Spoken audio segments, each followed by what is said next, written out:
Hello guys, good evening. এখন 6:35 বাজে। কালকে ভিজেছি মেয়েকে দিতে গিয়ে। কোথায় যাবে? পুরো জ্বর, আচ্ছান চান করছে, ফ্যান চলছে, আবার অথচ ঠান্ডা লাগছে, গায়ে ঢাকা দিয়ে শুয়েছিল। এদিকে শরীরটা ভালো না, ওরা গলা ব্যথা করছে, কষ্টটা গিলতেই ব্যথা করছে গলা,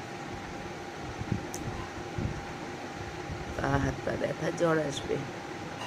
এসে গেছে অলরেডি। মেয়ে বলছে গা গরম করছে মা তোমার।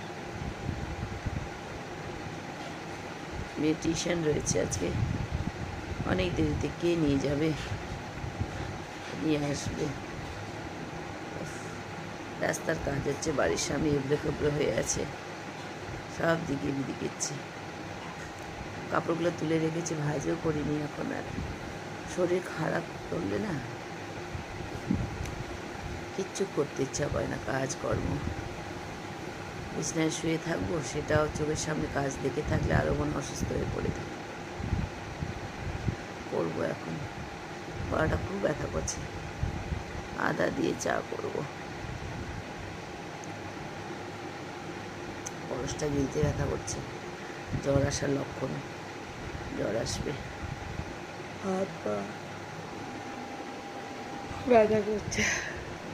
শুয়েছিলাম এতক্ষণ, পুজো দিতে পারবো না, আমিও পারবো না, আমিও পারবে না। লাইটগুলো জ্বালিয়ে দিতে বললাম ওকে, নিজে টিফিন করছে। ও বলছে মা তুমি খাবে? আনছি না, পাস্তা করছে। তবে সাবধানে কর, সেদিন যে হাতে জন্মদিনের দিন দেখেছেন এমনি ফোসাটা পড়েছিল, মানে ফোসা পড়ে গেলে যে যন্ত্রটা পড়েনি এসেছিল সেটা তুলে উঠে গেছে কালকে। টিভি চলছে,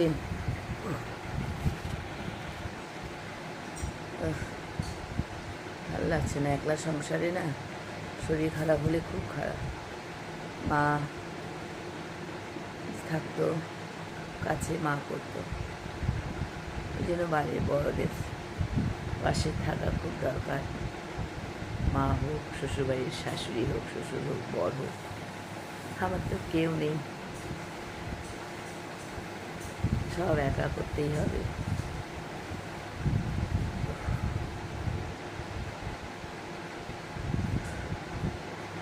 ঠিক আছে বন্ধুরা, রাখছি। চোখ মুখ দেখছেন ছলছল করছে।